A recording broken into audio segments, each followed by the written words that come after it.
Welcome back to The Shape Up with Jacob. Today we have a special guest, a makeup artist, a content creator, a highly talented barber, and most importantly, my business partner, Jonathan. Some of you know him as Tizz. Where is he? Oh, dude. Tizz! Hey, there he is. I was getting hot under there. That was a good intro. Jonathan, welcome back to The Shape Up with Jacob, dude. What do you think? What's up, dude? How you What do doing? you think of the set? No, this is super cool. I like cool, it. Right? Yeah. What are we doing with your hair today? Let's do like a number 1 on the side, Okay. like a medium fade. Okay. And then you can trim the top a little bit, and then skin taper on the sides and back. Dope. Are we doing a full part, or are you gonna have it kind of blend in? Well, I'm gonna have it kind of flow back a little bit, kind of like pomp, Dope. kind of diagonal pomp. We can do that. Cool. So, for the people that don't know, who are you? Well, that's a good question. Yeah, my name is Jonathan. You know, I'm originally from LA. I've been doing hair since I was 15 years old. And, you know, I always thought of myself as a creative. I didn't really know what I wanted to do, but I knew I wanted to work with my hands. And so I have a cousin that's a makeup artist. She's a celebrity makeup artist. And she was kind of like my biggest inspiration and mentor in the beginning. And so kind of seeing like her path and what she was doing kind of inspired me. And part of it, you know, I'm Mexican American. And so, you know, if I told my grandparents originally that I wanted to be a creative and maybe pursue something in like the beauty industry, like they probably would have thought I was crazy. You would have got the chancla. Yeah. They would have been like, no, we didn't come over here just for that. You know, you need to go get a degree, go do something. And so she kind of paved the way for me because she was doing really well. She had her own cosmetic brand. You know, she ended up doing celebrity work, and my grandparents were like really inspired. And it's like they're like, wow, like, yeah, you can go be a creative and make money and do what you want. And so that was the exciting thing for me because I didn't feel like there was any resistance. Like I can go and just figure out a path that worked for what I wanted to do. And so basically I moved out of my house when I was 17 years old, living in downtown LA. So I was doing makeup, like freelance makeup. You know, I went to school for cosmetology. I was barbering. I did a tattoo apprenticeship. So I was kind of like all over the place. And living in LA, you know, you get to network and meet a lot of different people.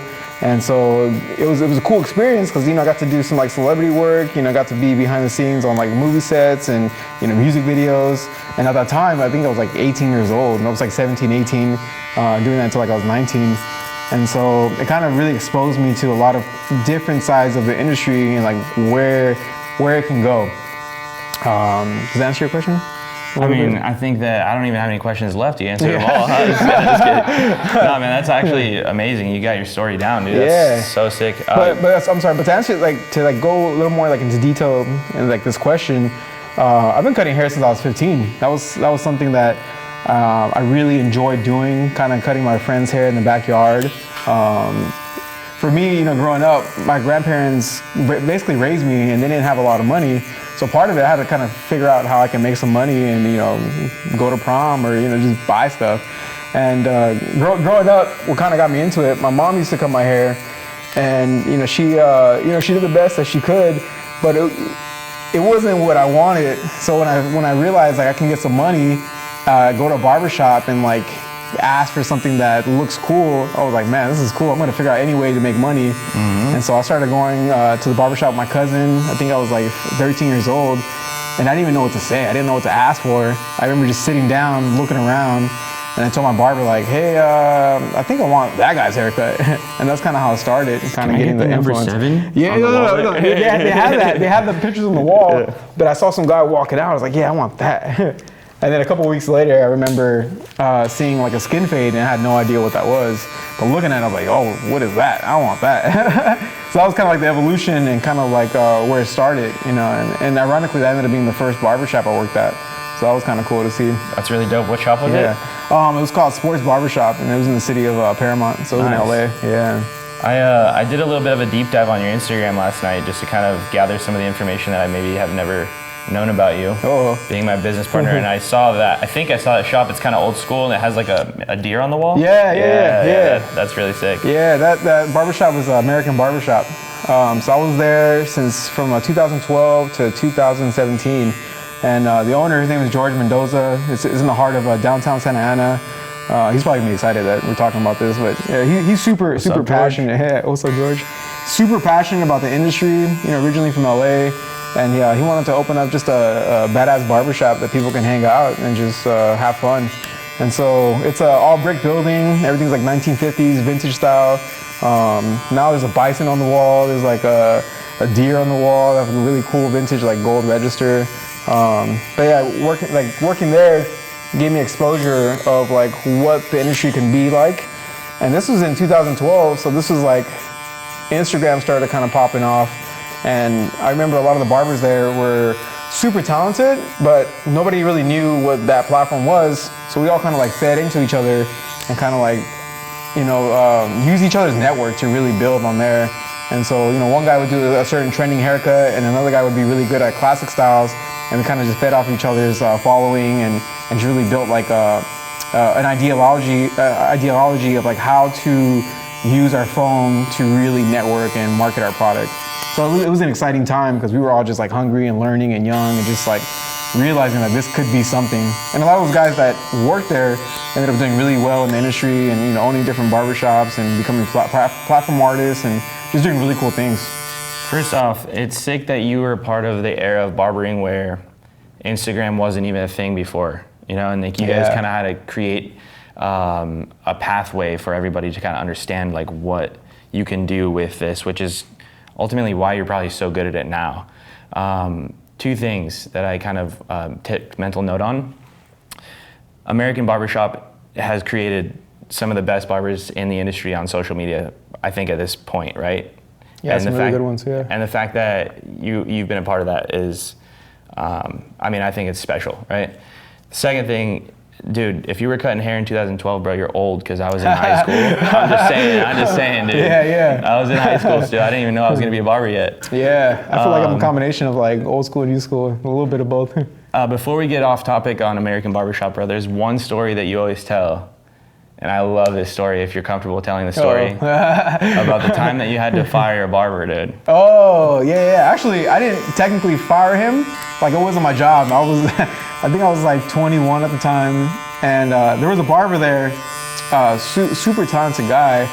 But business-wise, he was super flaky. He would come up with any excuse not to show up. And so one day my boss was like, dude, I love this guy. Like, I love his personality, but he's just never here, and I kind of want to fire him. I was like, dude, no worries, I got you. So I went up to him, and I was like, bro, you like boxing? He's like, oh, bro, I love boxing. He starts talking about it. I was like, oh, that's cool, because George needs you to box your shit up and get the fuck out of here. Dude, the whole shop lost it, bro. Everybody went crazy. You did it in front of everyone. In front of everybody, yeah. I love that story. Yeah. I love that story. Everybody went crazy, and yeah, it was a funny story. So hopefully he doesn't hate me, but yeah. And dude, if you're watching this story and you're that guy, we're still looking for you, bro. No, I'm not just kidding. Not even gonna say his name, but he was a good guy. Yeah, it just wasn't for him. He just didn't want to like be a barber, I guess, No, I get it, dude. Yeah. I get it. There's, this barbershop game is different, bro. Like, not a lot of people understand. Like, there's so much freedom and creativity in what we do that sometimes having a job and being punctual is obviously a big part of what we do. But it's hard for people to do because we're dealing with creatives, artists, people who are on their own freedom and path. And there's two different ways to look at the industry as far as commission structure as well as booth rent structure, right? So both of those offer two different things. Commission's more of a structured, come here at this time, leave at this time. The shop's a unit as one, and then the booth rental is more along the lines of like, come and go as you please as long as you pay your booth rent, we don't care, right? Yeah, and for sure. So when you have a barber that comes from booth rent to a commission structure, it's kind of like, you kind of have to show them like, hey, like this is what we're about, this is how we do things, and it's hard for people to kind of get in line with that type of structure sometimes. So, you and I both know that dealing with barbers is not easy. Yeah, it's a whole different ball game,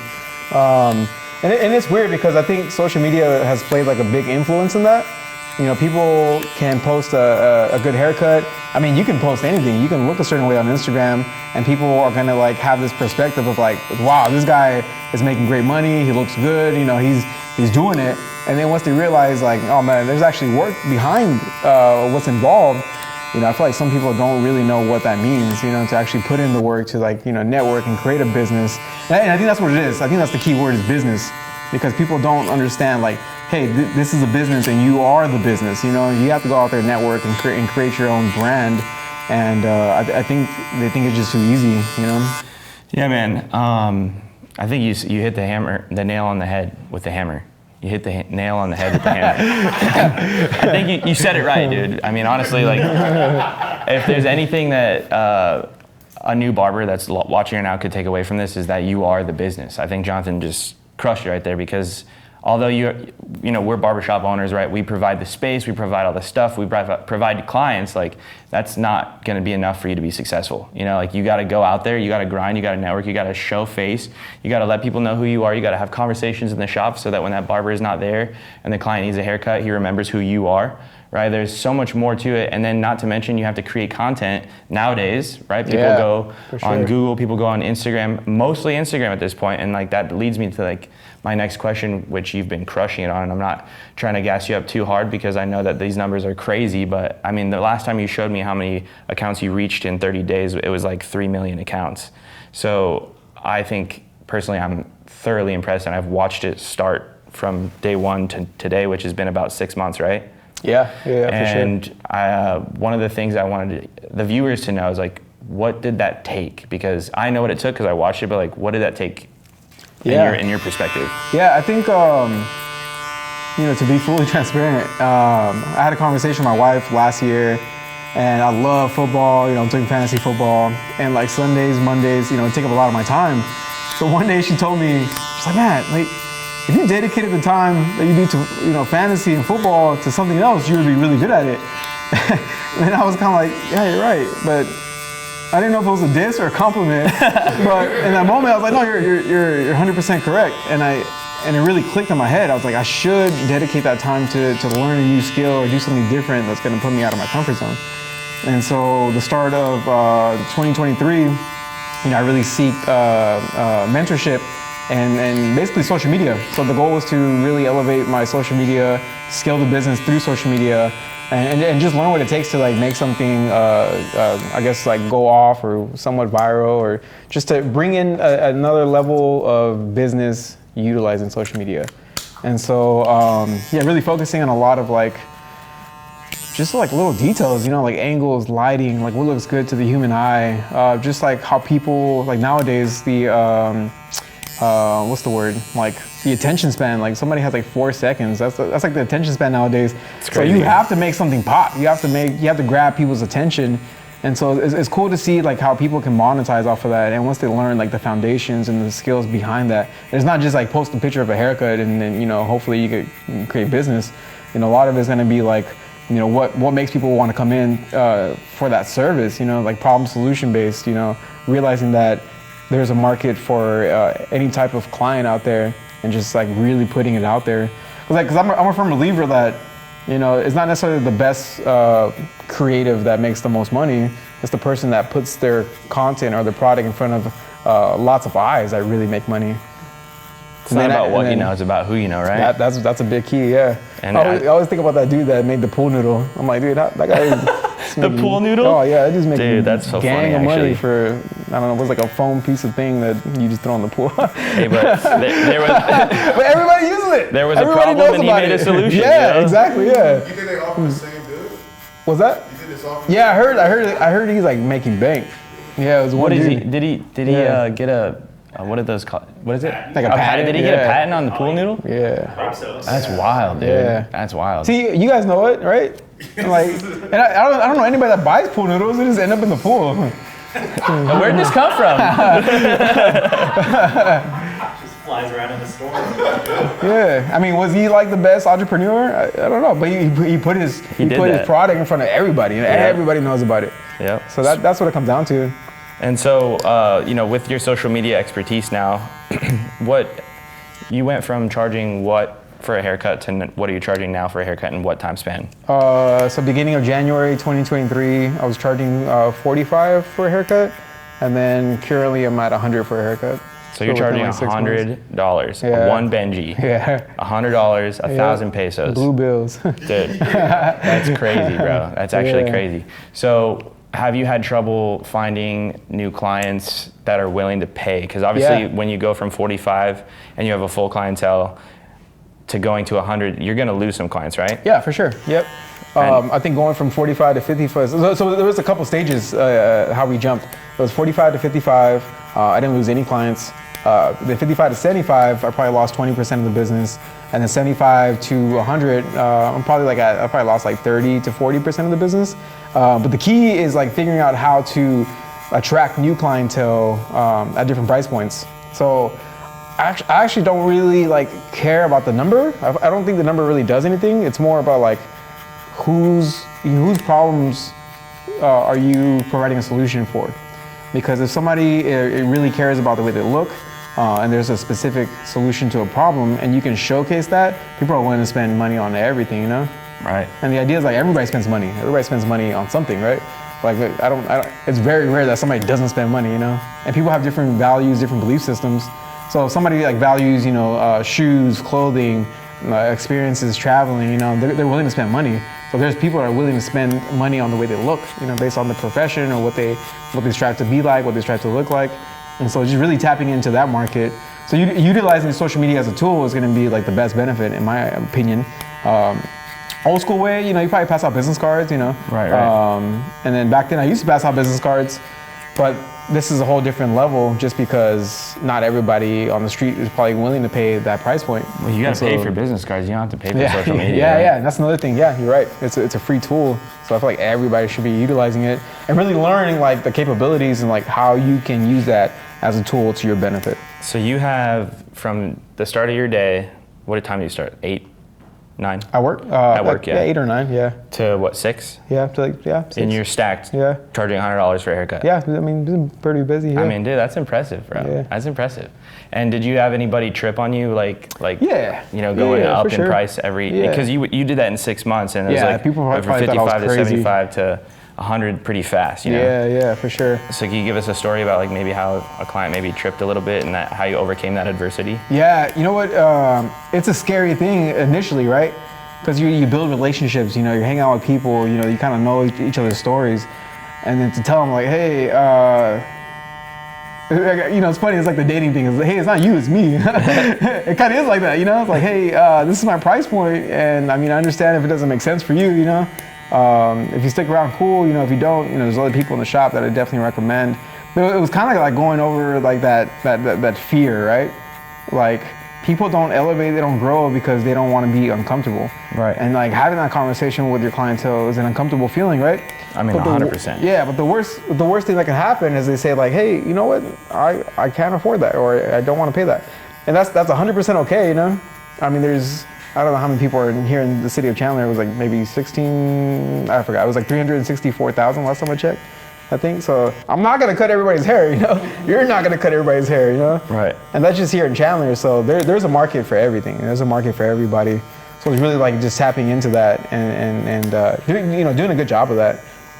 And it's funny because even before you and I met, my goal with the first day that I had told myself I wanted to open up a barbershop was, we've been charging $20 as barbers for a long time for a haircut, right? And a lot of the time it's friction between shops saying like, oh, the lowest price point is gonna get the most clients, especially when they were walk-in days, right? For sure. And today's scientific evidence, I think that the psychology of money does something a little bit different, to where when you charge more, people think that they're gonna get a better product, which in most cases is true.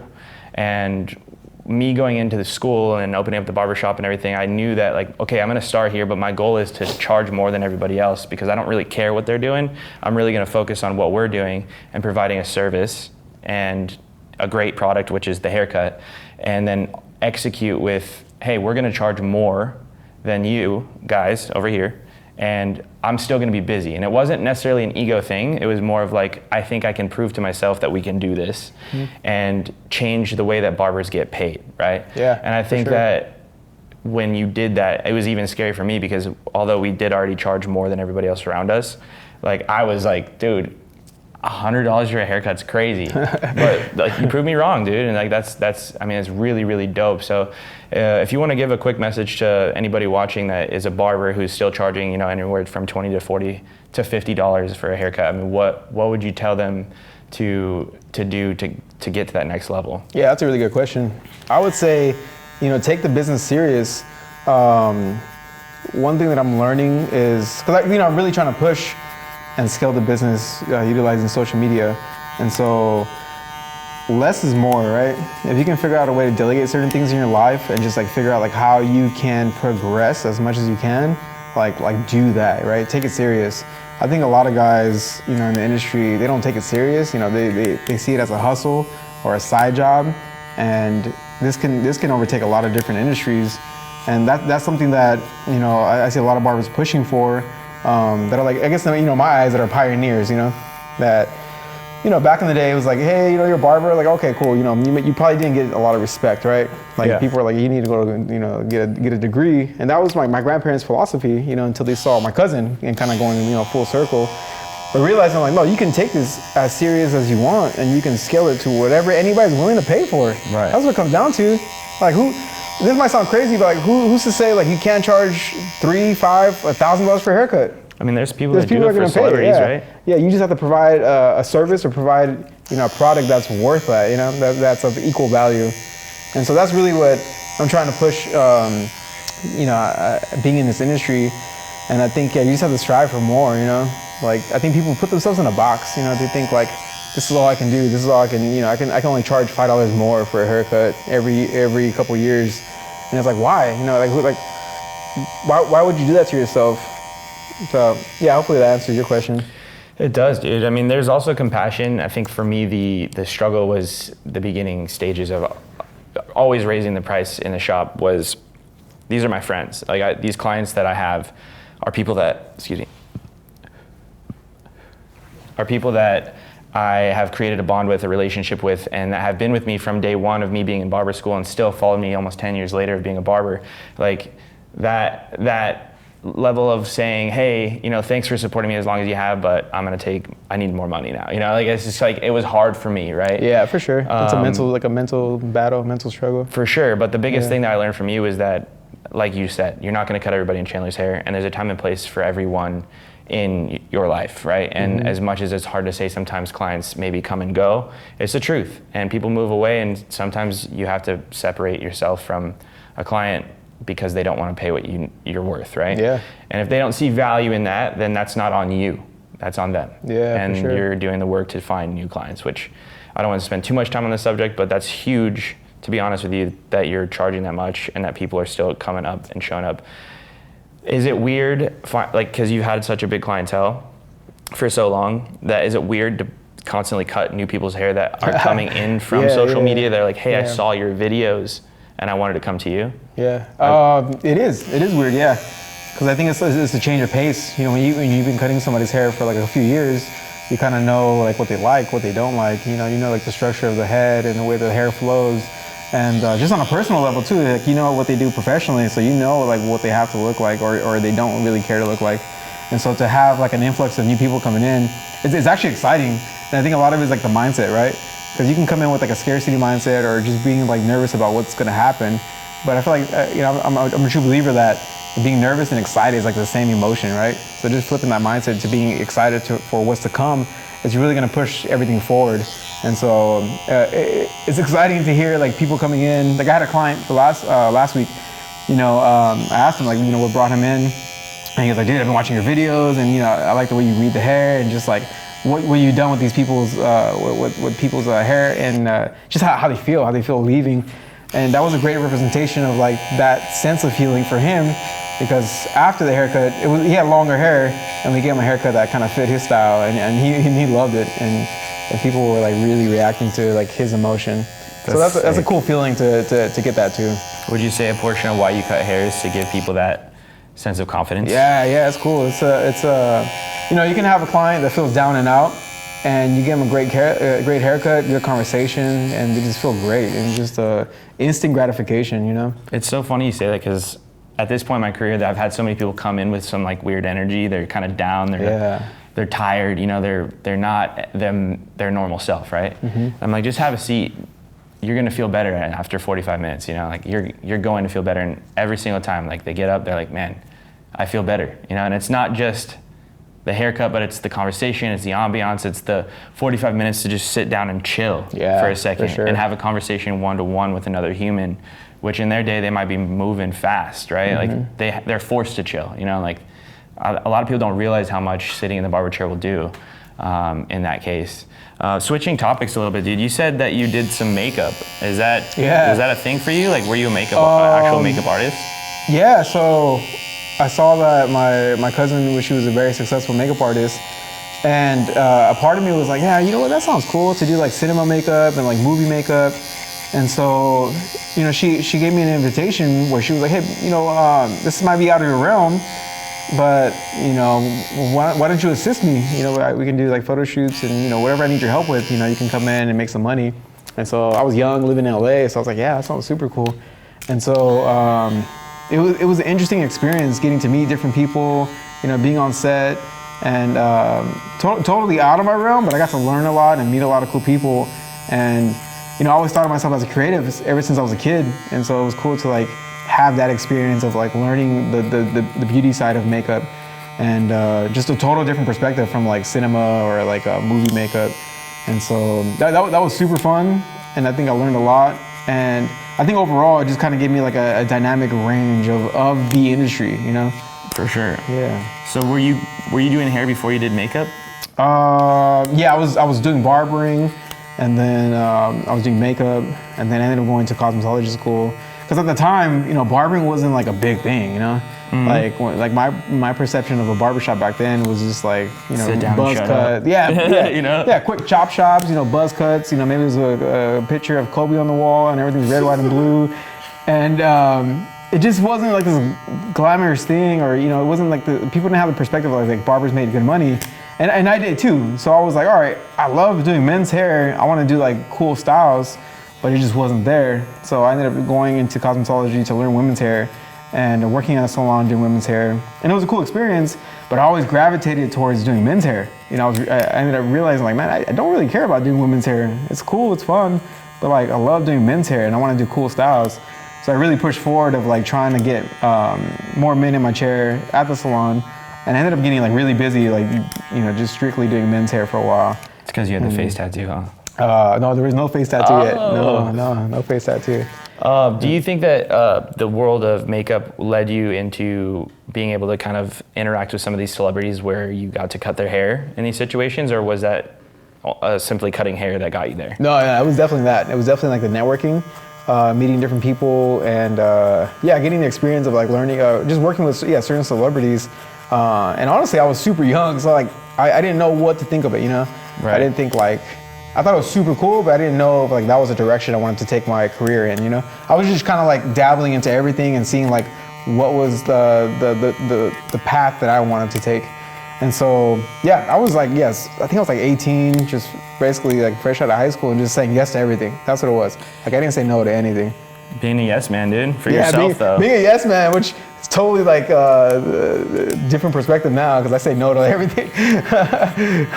You're gonna end up with a Persian wife on PersianWifeFinder.com. Reference from Yes Man, if you guys haven't seen that movie. That's funny. Dude, so tell me this.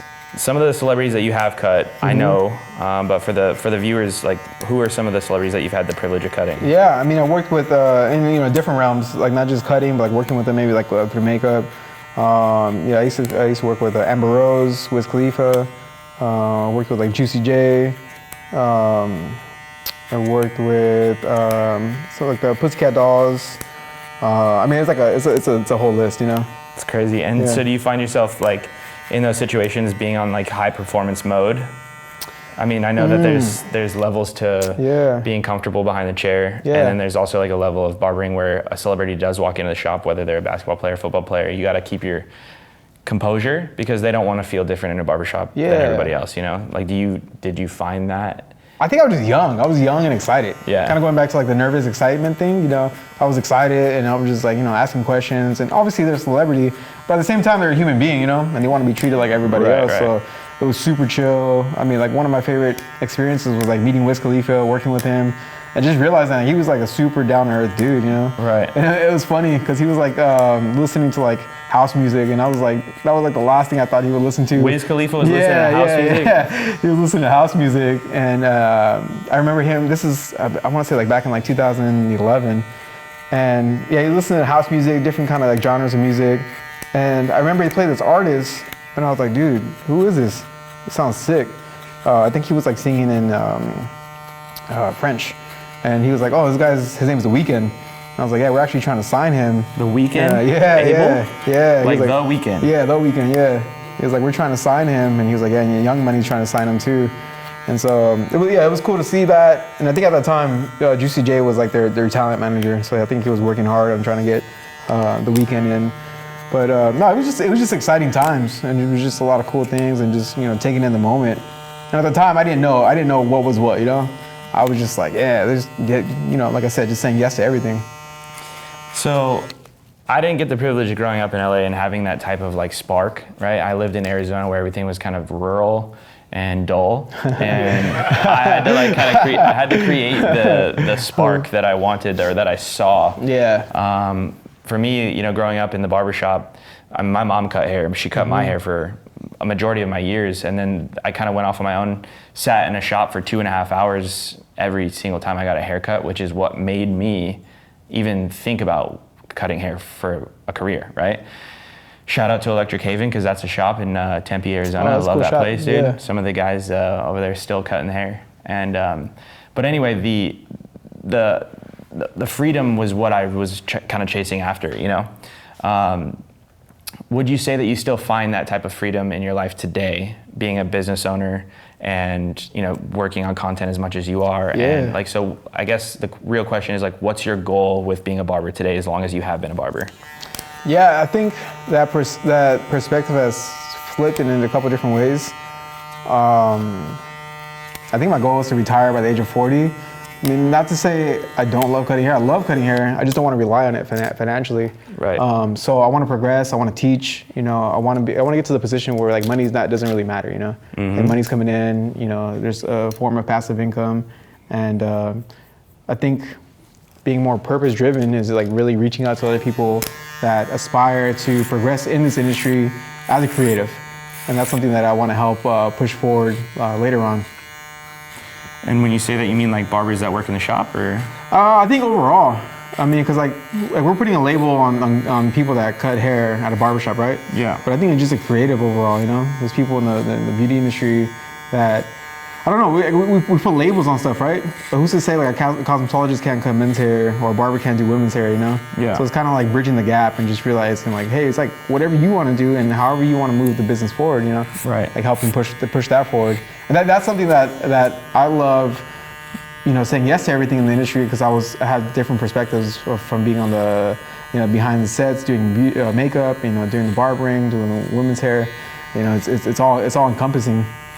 So for me, I've had the privilege to work by your side for how many years now? 3? 4? Going on 4 years. 4 yeah. years. Mm-hmm. And I guess some of your clients and only the barbers and your wife are going to know this, but this guy, he literally has his day planned out by the half hour every single day, which is awesome. I don't know how you do it. I wish I could do it. I think I could, but that's a lot, right? Yeah. So for anybody who's trying to structure their life and be productive and get shit done, right? Like you're doing. 1, how do you take the time to plan your day out by the half hour? And 2, how do you continue a healthy relationship with your wife and kids with that much workload? Yeah, for sure. Something that I heard recently that really like struck a chord. My mentor said, you have to reframe the way you speak to yourself or the way you say things, right? So instead of saying like something's hard, you can say that's easy, I just haven't figured it out yet. And I was like, damn, that's crazy, because everybody has this perspective of like, oh, this is hard, so you shy away from it, right? Like you get comfortable with being comfortable. And so a part of it, the why I feel like I need to structure everything, not necessarily everything in my life, but at least like daily habits, was because there was a sense of like destruction in my life, There was stuff that I wouldn't pay on time, or I wasn't present in the moment. I was always worried about something. And so I was all over the place. Right. And so because of it, like I feel like I had to like really like buckle down, especially like as the man of the house, and realize like, man, this is up to me, you know? Because like my kids are gonna be the ones that look to me for leadership. My wife's gonna look to me for leadership. So I have to figure out a way to really systemize everything in life to progress. And so, you know, it sounds like scary to talk about like a schedule and everything is so rigorous, but at the same time, there's beauty in that where you can like plan, you know, playtime. You know, you can plan to, you know, go outside, have fun, do something cool. You know, Intentionally planning. Yeah. So that's a great way. It's been a game changer, really. You know, and going back to the subject of hard, it was hard in the beginning, and you know, giving yourself leeway to mess up and you know, realize that like, everything's not gonna be perfect, you know, but you're not striving for perfection, you're striving for progression. And would you say that you did say that you're kind of like the man of the house, like you're the leader of the house, that your family's looking to you for direction, right? Yeah. Where do you find your inspiration when you're feeling uninspired? Yeah, okay, that's a good question. I really try to look at people that are successful, right? And you know, there's a saying that success leaves clues. So if there's people that are successful, you know, they've been through where you probably want to be, and they leave a blueprint. So really like studying their habits and what they do and what they strive for, that's gonna help push you forward. And so, and I think everybody gets in slumps. Everybody gets in these mindsets of like, you know, there's like self-doubt, right? Or like an imposter syndrome, which I think a lot of people go through, you know? You wake up in the morning and like, even for me, there's days that I'm like, oh, I'm a business owner. And then there's days that I'm like, wait, I'm a business owner, you know? And it's such a weird feeling, but the idea is that everybody's human, and it's really like what you strive for, you know? Like what do you want in life, you know? What's your idea of life? You know, is it gonna be something that is, you know, glamorous? Is it beautiful? You know, like people, you know, might just want to like hang out with the kids, and that's a very successful life, you know. But it's what you strive for, you know. So I really just try to push forward in everything that I do, and just study highly successful people and try to emulate what they do. Can I just take a moment and say that's my business partner right there? That's like a good business He's partner. spitting fire right now, dude. Honestly, I like to smoke weed.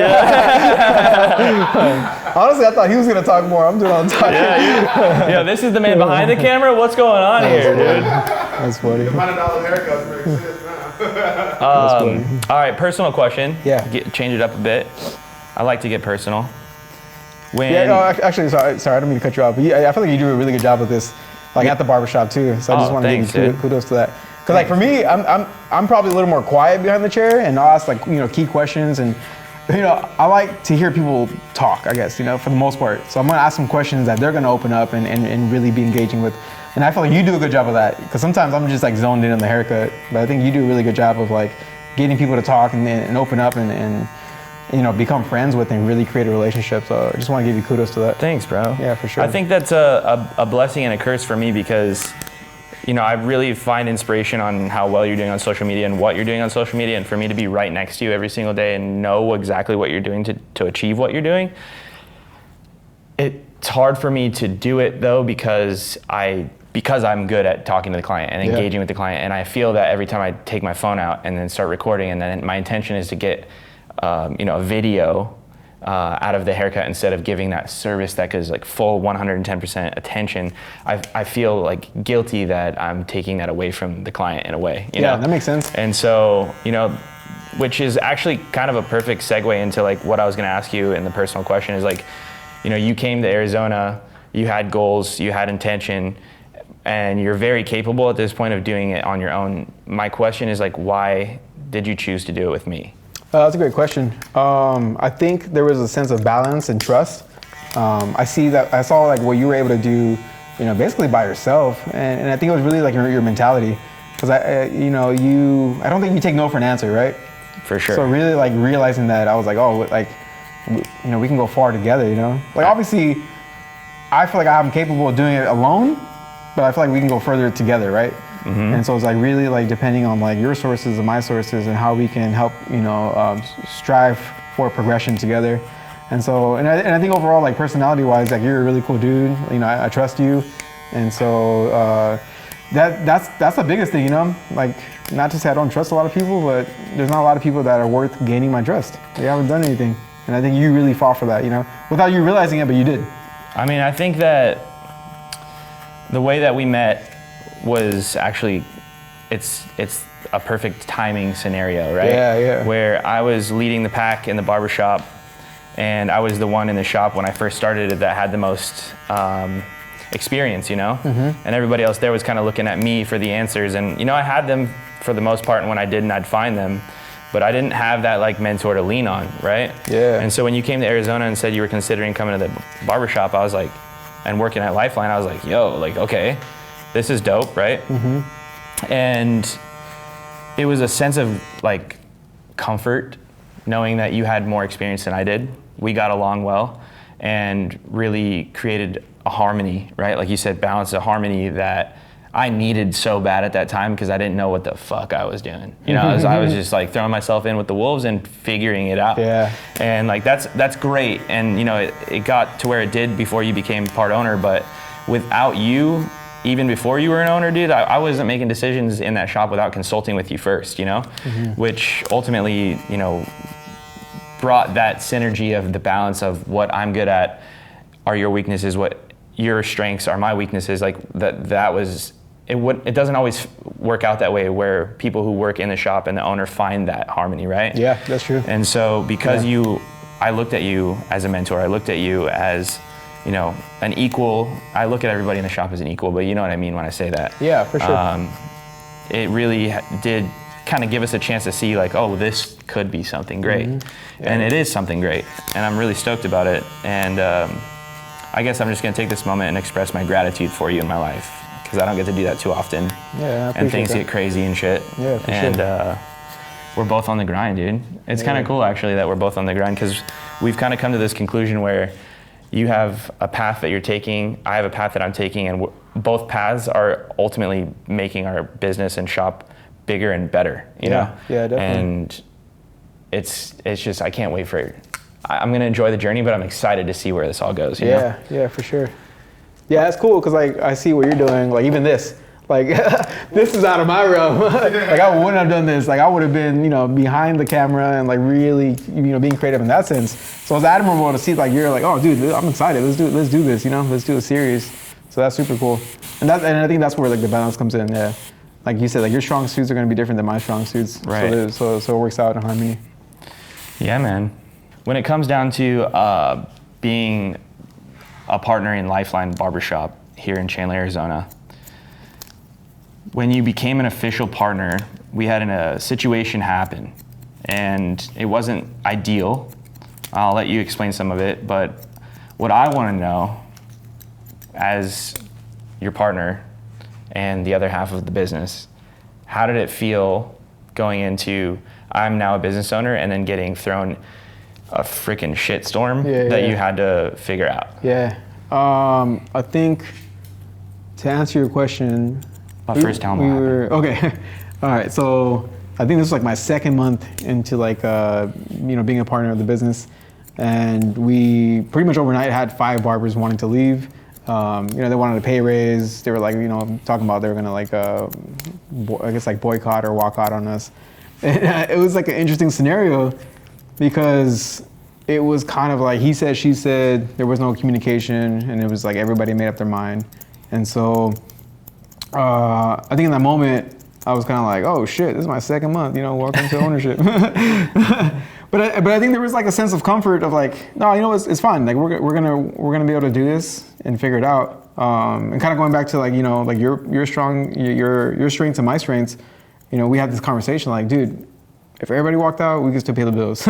You know, Yep. And I'm not saying like in a cocky way or anything, but like there was this like belief, like there wasn't a limiting belief, like it wasn't a belief, it was a fact, because that was always the case when I signed a lease. I'm like, as long as I can pay this rent by myself, then we'll be fine, right? Yeah, yep. For this exact situation, I just didn't think this situation would ever actually happen. So yeah, for sure. And I think in that moment, you know, it was like 5 people out of what, 9? Yep. That we had, so it would have left like 4 total. And yeah, in that moment I was stressing out, and I remember like, you know, creating this PowerPoint presentation about how the pay structure makes sense, and you know how much you can make basically like per every 30 minutes, and how much you had to do. But it didn't really matter, right? The idea is that people had made up their mind, and the beautiful thing about it is that it gave us a sense of like, what is our culture, right? That was a question. And after that, that was like a reality that we had, right? So like, what is our culture? What is the culture of the barbershop moving forward? What do we value? And one thing that we like realized from this is that we value personality. We want people to have a decent skill set, but you can teach skill, We can't teach personality. So having that right person behind the chair that fits the culture and fits like what we're trying to do moving forward made the most sense. And so that was a good thing. Like, it wasn't necessarily a bad thing. It was more of a learning experience. And I think the funny thing is that we always had talked about when something would mess up, we would say, welcome to day one, right? So in that moment, I was like, all right, cool, welcome to day one, like figuring this, business out. Dude, and day so, one, man. Day one. It's always day one. Yeah. There's always a new obstacle to figure out as an entrepreneur, as a business owner, as a barber, dude. I mean, even in a haircut, you miss your comb one time, you got to figure out how you're going to fix it without the barber or the client even knowing. Yeah, for sure. And hopefully that doesn't happen too many times. Right. It happens. That's why I brought it up, huh? And yeah, by the way, I patched you. Man, there was so going into like your strengths, my weaknesses, dude, during that time, he's on the phone with them trying to kind of level it out. And I'm like, dude, fire them. Like I'm in the background, get rid of them. Yeah, that's not my true character, but in the midst of like so much stress, the captain was going down with the ship and I was just like, ah. And like the other captain was like, no, I'm going to keep this ship afloat. Don't you worry. And I'm like, dude, thinking back, I'm like, I don't know what the direction of that situation would have been if I was like the one calling the shots in that moment, But having like that business partner to lean on and keep me level-headed and rational was so crucial, dude. It was wild, but it ended up, like he said, being honestly the best thing that happened to our business because we were able to kind of like weed out the fat in the direction that we wanted to go with the business, but we didn't even realize that fat was fat. And so we were able to clear the headways and say, okay, we're gonna get a fresh start now, like a real fresh start and move forward in the direction that we really actually wanna take this business and build the foundation and actually look at these barbers and say, we can teach you the things that you need to know to be successful, but like he said, I can't teach you your personality. And so that is ultimately what we look for now when we hire people, right? Is like, who are you first and foremost? How well do you cut hair comes after that, And so, it's been a lot more well-rounded since then, wouldn't you say? Yeah, for sure. Yeah, a lot more balanced. And so, and it's cool because we get to see, through personality, we can see how people go through challenges of learning, right? Because we've had some barbers like fresh out of school, and so we get to kind of guide them to really like see like where they want to take it and what their mentality is, There's sometimes there's people that have like this block, right? Let's say they have an experience and it creates like this facade that they can't do something because of a previous experience, and so that ends up happening in our business too, Like a mental block? Yeah, I'll give you an example. Like let's say we get a barber that has 10 years experience, right? And we're like, dude, post something on Instagram. Nah, that doesn't work, bro. I did that back in like 2007 and nothing happened, and so what do you do in that scenario, it's not factual based, it's emotional based, based off the previous experience. They have this idea of something doesn't work because of that. So you get somebody fresh out of school that's hungry and eager, and you're like, dude, check this out. Here's a way that you can promote your business. And I'm like, yeah, let's do it, So it's such a different dynamic to get people on that level, really focusing on personality. And we've had some guys that come in and for an interview and talk big game and end up not really working out. So and then they're like, we had this foursome last night. Here's a video. No, I'm just kidding. Love you, dude. He's like, yeah, keep going with that. So where do you see the direction of the shop going at this point? I think just working on expanding. The goal is to have a second location and keep progressing. But I think like when I think of it as a whole or big picture, I see us like really like educating some guys, helping them get to that next level and helping people within the barbershop scale their own business, Yeah. And not just like staying in a box, but really like realizing like what you can do in this industry that you probably didn't think could be done before. And that is actually the fact in my life, because I've always kept my head down and just kind of stuck to my own way of doing things in the barber industry, which I think is why I've been able to kind of create something different than most. We've been able to create something different than most ultimately, because it wasn't focused or driven off somebody else's idea. It was ours, right? And I'm not trying to recreate any wheel, but we're just trying to do things a little different. But what I mean by that is that recently we've had our eyes kind of opened up to a lot more of external energies and forces of big companies and names kind of looking at us and saying, like, you guys are really doing it. We really love that shop. We love what you're doing. We love your Instagram, Jonathan. We're sending you free products and promotions. And like, I never thought about that. I always just thought about physical brick and mortar business, and to see kind of like where the shop is going in this direction of like, I guess influence, and not just us, it's the shop that we created, that's like, is the influence, right? For sure. And the best part about that is that it's not just us, it's everybody that has been involved, the barbers that work there, the people who put the time and effort into becoming a barber at Lifeline Barbershop, because that does mean something, and it's starting to actually mean something outside of our shop as well, which I think is actually really super, I mean, it's one of my favorite things right now that's happening. Yeah, it's fun, it's exciting, Yeah. It's not the norm, it's bridging the gap between creative and, finances, basically. Being able to do what you want, to a certain extent, but like having fun with what you do. Right. Okay, so as we kind of close out here, John, what is one of the worst haircuts that you've ever given, and have you ever had to fire a client? Dude, the worst haircut. Oh man, that's a good question. Well, I have a story. Talking about like patching up a client. One time, I was cutting one of my clients, and he was like my boy, and I remember just like talking shit, and I'm doing like the clipper of a comb, and I look over, and then I missed the comb, and I patched the back of his head. And so I was like, all right, I'm not gonna say anything, I'm just gonna fix it. And I ended up fixing it, I ended up like fading around it, didn't notice the thing. I told them, hey, I patched you up, but I fixed it, no big deal, right? It comes back 2 weeks later, same thing, somebody across the barbershop saying something, I started talking shit, and then I missed the comb Same again. guy? Same guy, What? bro. 2 weeks later, yeah. So I was like, bro, this one's on me. And luckily he was still going to me for a while, but I felt super bad. So yeah, now I don't really try to like, if I'm gonna yell across the shop, I'm not doing that. And that's probably the hand thing. You're gonna stop the clipper first. That's probably why the hands move around so much, but I can't do that anymore. What was the other question? Have you ever had to fire a client? Yeah, it was like a long time ago. But yeah, he basically just missed like 3 appointments, like back to back, and I was like, dude, we can't be having this. And he understood, so it was kind of easy.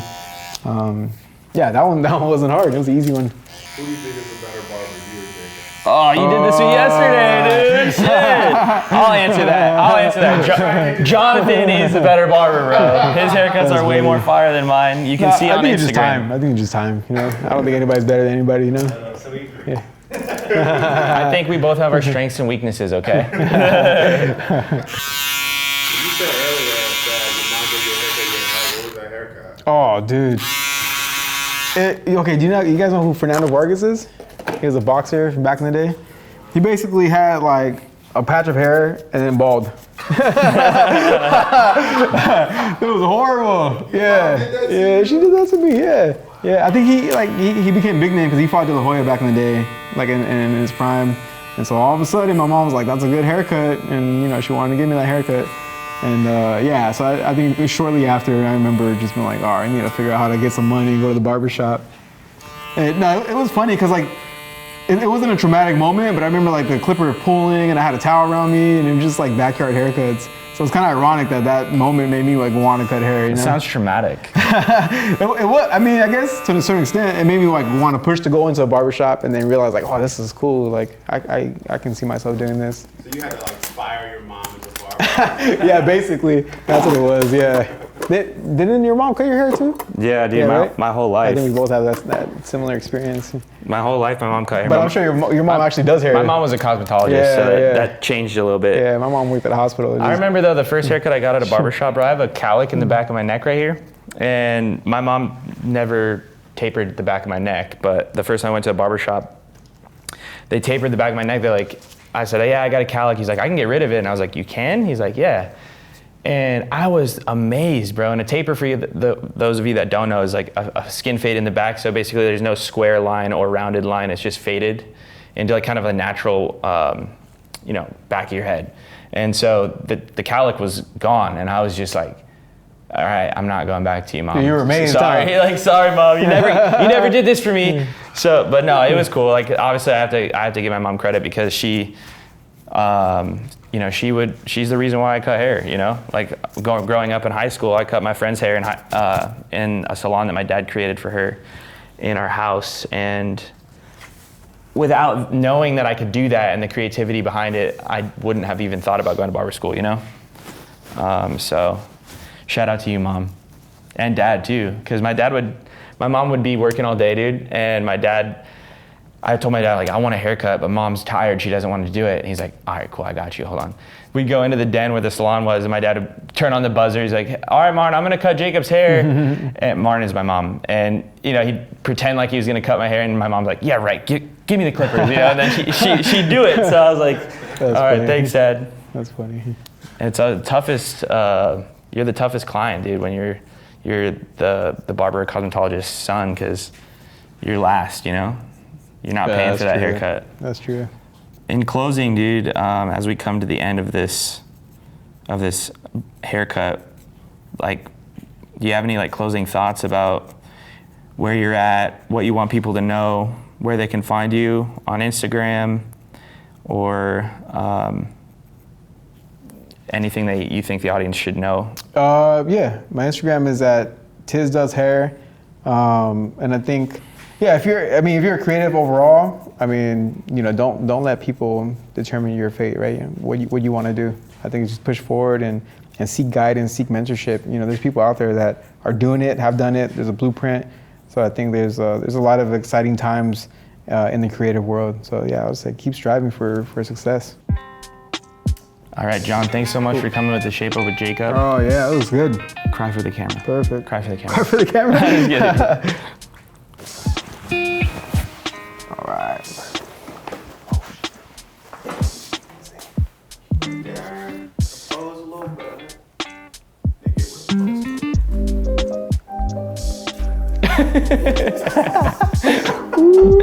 Yeah. Thank you. Thank you, bro. Appreciate you. Yeah. Until next haircut. I'll see you soon. All right, everybody, thank you so much for watching. If you liked the episode, a like at the bottom would really do a lot for us. If you haven't subscribed yet, please subscribe, because 0% of you are subscribed at this point. We're bringing you guys one-on-one conversations and a glimpse into our world, which means the world to us, for you guys to be able to see what we're doing here. Thank you so much for watching again, and we'll see you on the next episode. Peace.